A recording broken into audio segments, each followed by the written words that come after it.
अस्सलाम वालेकुम दोस्तों, सोप सीरियल मोहब्बत जे माग जे ईंदड़ नई एपिसोड में छा थींदो ऐं छा थियण वारो आहे। नई तफ़सीलात ॼाणण लाइ जेकॾहिं अव्हीं असांजे चैनल ते नवां आहियो त महिरबानी करे असांजे चैनल खे सब्सक्राइब कंदा, जीअं हर ईंदड़ नई ख़बर जल्द खां जल्द तव्हां ॿाहिरनि ताईं मुहैया थी सघे।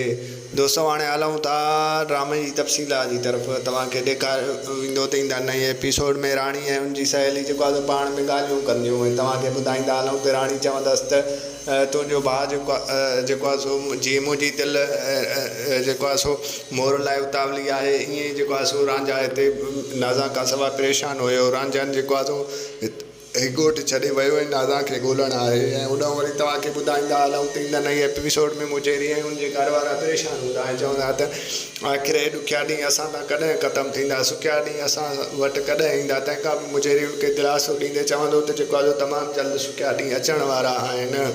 ऐं होॾां वरी तव्हांखे ॿुधाईंदा हलूं त मोर खे तमामु जल्द पघार मिलण वारी हूंदी ऐं मोर जीअं वीचारो पघार खणी ईंदो त उतां जेको आहे ऑफिसर कमीनो शख़्स हुनखे पकिड़े वेंदो ऐं हुनखे ॾाढी कुटकिणी कढंदो, ईअं बेहोश करे हुनखे मोकिलींदो।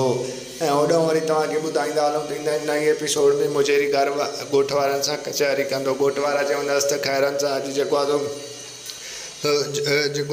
अॼु रांझनि शहर वेंदो ऐं उहो ॾिसी ईंदो त जेको आहे ॻोठ वारा हुते कमाइनि पिया ऐं जेको आहे सो हुननि खे अञा ताईं नौकिरी न आहे मिली। ऐं तव्हांखे ॿुधाईंदा हलूं त ॻोठ जा माण्हू जेके शहर वियल आहिनि उहे सभई हाणे कोशिशि कंदा त असां जेको आहे मोर खे ॻोल्हियूं ऐं मोर सां जेको आहे कचहरी करण जी कोशिशि कयूं।